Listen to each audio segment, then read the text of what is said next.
Welcome, love, and welcome to Wild Muse, a quiet corner of the world where your inner landscape is allowed to breathe. Wherever you are, walking, resting, or cleaning, or simply trying to find a moment of stillness, I'm grateful you're here. This episode is for the ones who feel everything deeply, the ones whose senses pick up every shift, every sound, every motion in the room.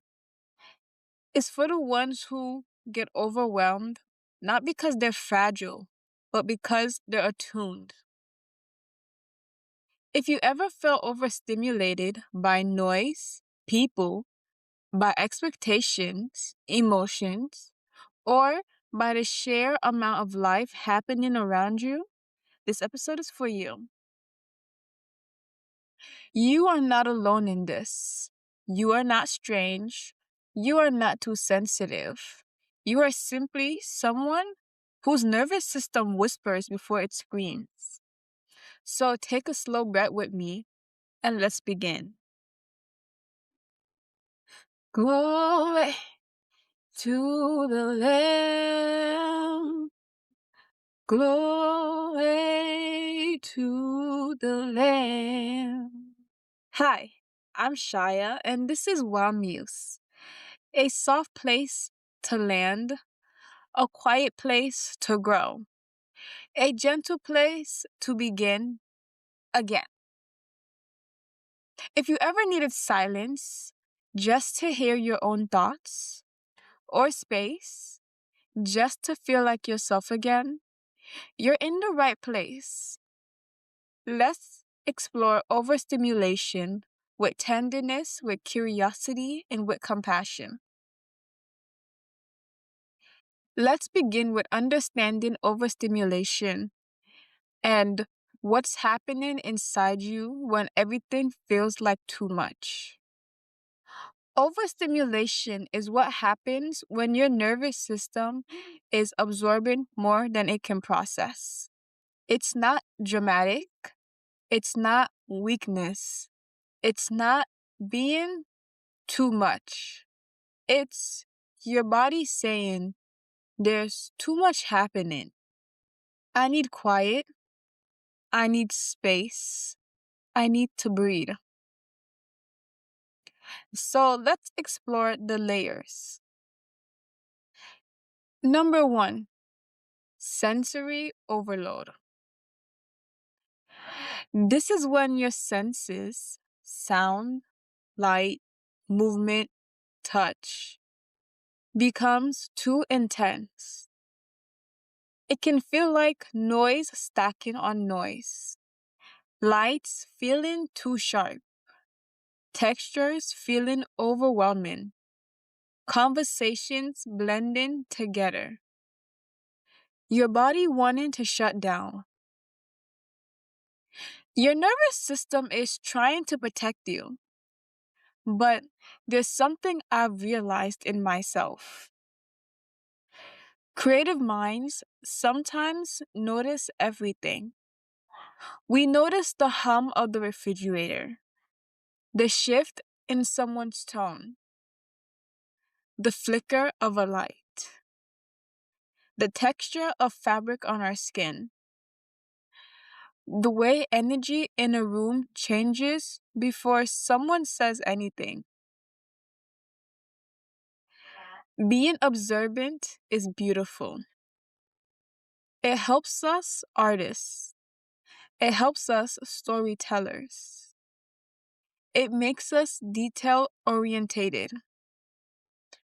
But sometimes it means nothing gets filtered out. It's like my brain doesn't dim the background noise. Everything stays in focus. Everything stays loud. And that's when it feels like I heard everything, but nothing at the same time. Because my mind picked up all of it, but can't process any of it. Even the quiet can feel loud because external noises fade, my thoughts amplify. That doesn't mean I'm dramatic. It doesn't mean I'm weak. It means my awareness is high. And sometimes my nervous system just needs help calming down. Number 2 is emotional overload. This is when emotional energy around you is heavy or chaotic. You might feel drained, foggy, overstretched, disconnected, overwhelmed. You're not absorbing too much. You're absorbing what others don't even see. Some people walk into a room and they only see the room. But some of us walk in and we feel everything. We feel the tension in someone's jaw, the shift in someone's tone, the way their words are slightly sharper than usual. The silence isn't really silence. The quiet isn't really quiet. And for me, well, when someone has a certain attitude towards me, I seem to dish what they serve. In a way, if someone is irritated, I become irritated. If someone gains an attitude with me, I gain an attitude back. It's almost like my body is absorbing what you're given, and in return, I am now giving you back what you gave me. And it can be exhausting because then I start to carry emotions that wasn't even mine to begin with.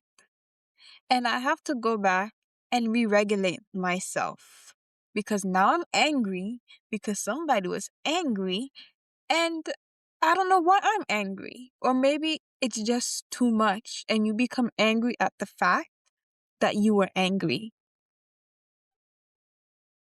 Emotional overload is not a weakness. It's sensitivity and boundaries. It's empathy without a filter. And when you're highly observant, especially as a creative, you don't just see emotion, you feel it in your body. Sometimes the hardest part isn't managing my emotions, it's separating mine from everyone else's. All that I am and find my heart out. The altar again, me on fire, set me on fire. Here I am, God, arms wide open,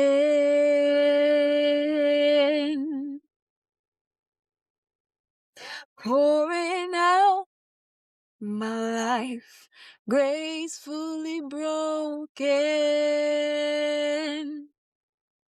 Number 3, cognitive overload. This is when your mind is juggling too many thoughts at once. It can feel like mental buzzing, tangled thoughts, difficulty focusing, and the need for silence just to think. This isn't laziness, it's capacity. For me, it shows up in everyday activities or wants, such as wanting to clean. I would want to clean. I'll get the oh yeah, time to clean. And then I go to the kitchen and I see the dishes. I see the garbage. I see all the cereals and everything around. No, we're not gonna do the kitchen right now. I get to the room. I see all the clothes. I see all the little pencils and crayons and everything. No, we're not doing the room right now. I get to the desk. And the desk, oh man, nope, we're not doing that either. It's my brain doesn't know where to start. Everything feels important at the same time. So instead of choosing one thing, I freeze. And while I'm standing trying to decide, I'm not doing this now. I'll do that after. I'll do that first. You know what? Never mind. I'll do that. My mind is still running. It's building scenarios. What if I clean this? And then it becomes a mess again. I'm going to take out the garbage and I can see it getting filled back the same day. It's creating even movie scenarios in my head. I'm imagining conversations that either happened and what I could have said and how it could have went. Conversations that don't even exist out of this world. And then I'm also designing projects that don't even exist yet. Like I'll get an idea and I can picture it from the colors, the layout, how I want it to give the impression to someone, how I would even talk and describe it to someone. But I can never execute it. And it's not because I lack the talent to say, oh, I want to paint this. I can. If I really put my mind to it, I could. And it's not because I don't care. I care so much about making art, about doing something right, that I sometimes force it. But it's because my mind is doing too many things at once. The ideas become so overwhelming that perfectionism creeps in. Overthinking creeps in. And then I'm comparing my work to other people's work. Well, why can't my work look like that? Well, why can't I do what they're doing? How comes when I'm drawn this way, it doesn't look like theirs? Comparison kicks in. And the idea that felt beautiful in my mind, it now becomes overwhelming in reality. So I end up just not doing it. Cognitive overload isn't a lack of discipline. It's a mind that generates more than it can organize. And sometimes the most frustrating part isn't having no ideas. It can be frustrating when you have too many. Now you're sitting here, you want to do this, you want to do that. You start a hobby today, you're done with that hobby tomorrow. Now you see another hobby and now you want to do it. And your brain is like, okay, but I started that project yesterday. So why do I want to go and do this project? But at the same time, your brain is, okay, I did start knitting yesterday, but now I want to start crocheting today. So we're going to put the knitting away and we're going to start crocheting. And maybe tomorrow, I might get back into painting. I didn't finish the crochet from today. And I didn't even finish the knitting from yesterday. That is a problem. But it is not a weakness. It's more frustrating because you want to do everything and nothing at the same time. Number 4, spiritual overload. This is the quiet one. The one people rarely name. It's when your soul feels crowded. When you've become too available, too open, too exposed. It's not avoidance, it's self-preservation. Spiritual overload doesn't always look dramatic. It looks like withdrawal, silence, and needing space, but not knowing how to tell somebody why. It's when you've poured yourself into everyone else, but you haven't had time to sit with yourself. When you've listened, showed up, held space, and stayed strong, and suddenly you feel empty or heavy. or like something inside you needs to retreat. For me, it feels like I've been on too long. Like my energy has been stretched thin. Sometimes it happens after an emotional opening. Sometimes after consistent conversations, giving advice, maybe creating, performing, or even just being perceived. It's not that I don't love people, it's that my soul needs privacy. There's a difference between isolation and restoration. Spiritual overload is when your inner world hadn't have time to breathe. It's when your boundaries were softer than your capacity. And stepping back isn't selfish, it's sacred. Sometimes protecting your peace isn't about shutting people out, it's about letting yourself back in. Number 5, social overload. Oof, social overload. Even being around people you love. Did you hear that part? People you love, people you like, people that you just like to be around, people you like just talking to, people on the streets, strangers, and all of that can become too much. It's not rejection, it's not disinterest, and it's not rudeness. It's your energy or your battery telling you that you need to recharge. You need to step away and you need that isolation. Sometimes I can be laughing, I can be talking, and I can be engaged. My battery is draining. All of that is draining. And it's not because I don't enjoy people, but because my nervous system has been processing everything from the sounds, the emotions, the conversations, the expectations, and even the subtle shifts in tones. By the time I'm leaving something, whether it's a function, it's a little hangout, I'm not upset, I'm depleted.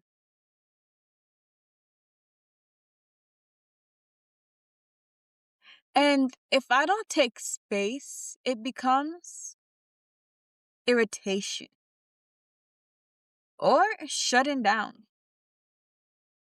or even the feeling to just want to disappear into the quiet. Social overload can be confusing because you love people, you like people, you want to be around people, you want that connection, you want that social interaction, but yet your body wants solitude. It doesn't want to be there. And both can be true at the same time. You want to hang out with this person, but your body's telling you no. You want to go with this person, but your body is tired. For being someone who's creative, observant, and with a sensitive mind, being around others isn't just an interaction, it's intake. We're absorbing sensory input, emotional energy, micro expressions, unspoken dynamics. So when I step back, it's not me pulling away. It's me protecting my capacity so I can come back, refresh, new, and whole. Rest doesn't mean I don't care. Isolation doesn't mean I don't like you.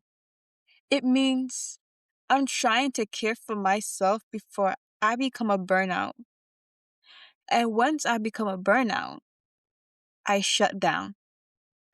And it can be the same for someone like you, someone that you know. Maybe they shut down. You haven't heard from them in days and you're confused why.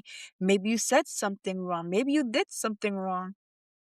It might not be that. It could literally just be their social battery has ran out and they want to be alone.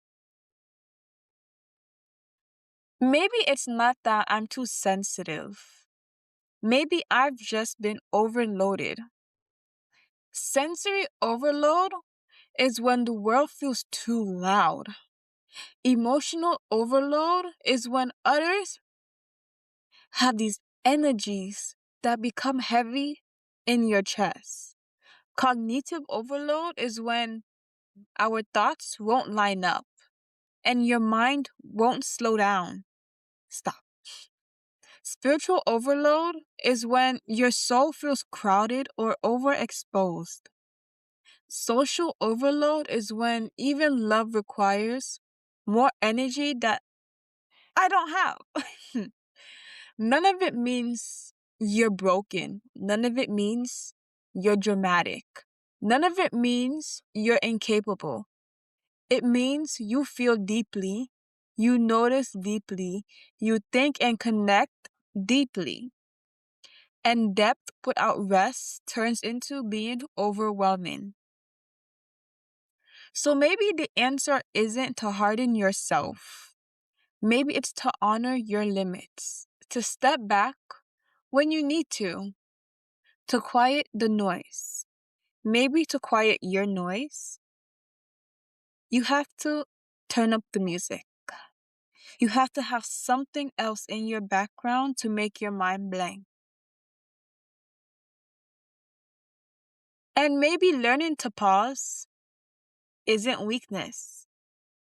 It's wisdom. Take a slow breath with me, slow and steady. Let your shoulders soften. Let your jaws unclench. Let your mind settle. Relax. We're going to ask some questions and reflect to ourselves. What overwhelms you? Think about it. What moments make your senses feel crowded? What environments drain you? What expectations feel too heavy? How does overstimulation feel in your body? Does your chest tighten? Does your mind go blank? Do you get quiet? Do you feel the urge to escape? It doesn't matter what your body does. Your body is speaking to you, so listen to it. What about the guilt of needing space? Have you ever just said, I'm sorry, I have to go? Or you apologize for stepping away? Have you ever stayed in a moment that was too much because you don't want to disappoint someone? Hold those memories gently. What about the shame of shutting down? Have you ever felt that you needed to shut down? Have you ever shut down? Did you feel embarrassed afterwards? You're not broken. You're human. What brings you back to yourself? Is it silence? Is it solitude? Prayer? Turning off the lights? Taking deep breaths? Or even going for a walk? Your body knows how to come home. You are not sensitive.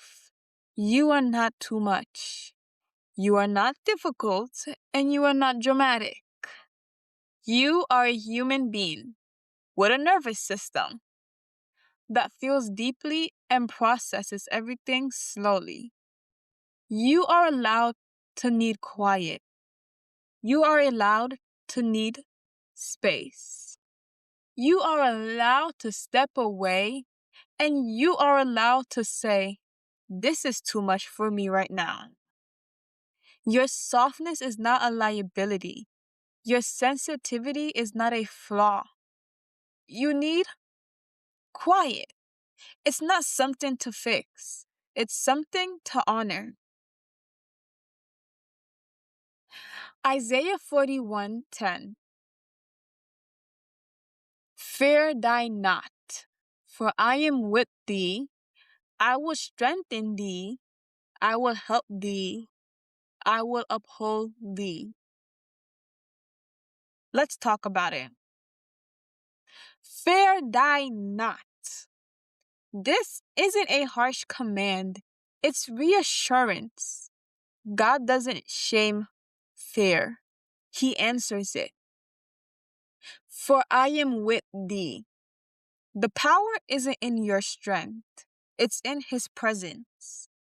You may feel alone, you are not abandoned. I will strengthen thee. God doesn't just watch, He supplies your lack. When you feel emotionally drained, He becomes your reserve. I will help thee. Help implies partnership. You are not expected to carry everything alone. I will uphold thee. To uphold means to hold up when you can't stand anymore. God sustains when your strength collapses. And what does this mean for an overwhelmed heart? When the world becomes too much, you are not forgotten. You are not weak for feeling heavy. You are not failing because you are tired. Overwhelm is human. Support is divine. This verse reminds us that God's presence is stronger than our panic. So, what is currently overwhelming you? What phrase in Isaiah 41:10 do you need most right now? Is it the strength? Is it the help? Or is it being upheld? What would it look like to trust that God is actually with you in this situation? Father, when fear arises and my thoughts become loud, remind me that you are near. Strengthen me where I am weak. Help me where I am stuck. Uphold me when I feel like falling. Teach my heart to rest in your presence. Amen. May you honor your need for quiet. May you protect your peace. May you trust your sensitivity, and may you honor and remember that your nervous system, your body, is not your enemy. It's your guide. This is Wild Muse, a soft place to land, a quiet place to grow, a gentle place to begin. And before we end, I would like us to end off with prayer. So bow your heads and close your eyes so I can pray onto you. Maybe this might help you. Maybe you'll skip it. Either way. Father God, you are amazing. And your never-ending recklessness of love shows that you love us day in and day out. That you shower us with your love and show us mercy every day. And we thank you and we worship you. Today, we come to you as people who feel deeply, who get overwhelmed easily, who sometimes struggle to carry the noise of the world. When the world gets loud, meet us in the quiet. When our senses feel crowded, wrap us in your peace. When our minds race, slow us with your presence. Remind us that our sensitivity is not a flaw. Remind us that our need for quiet is wisdom. Remind us that we are held, even when we are overstimulated. Guide us gently. Teach us to protect our peace without guilt. Help us rest in your stillness and return to ourselves with your love leading us. Thank you for meeting us exactly where we are. Thank you for your patience, your mercy, your tenderness. Amen. This has been Wild Muse. See you next time.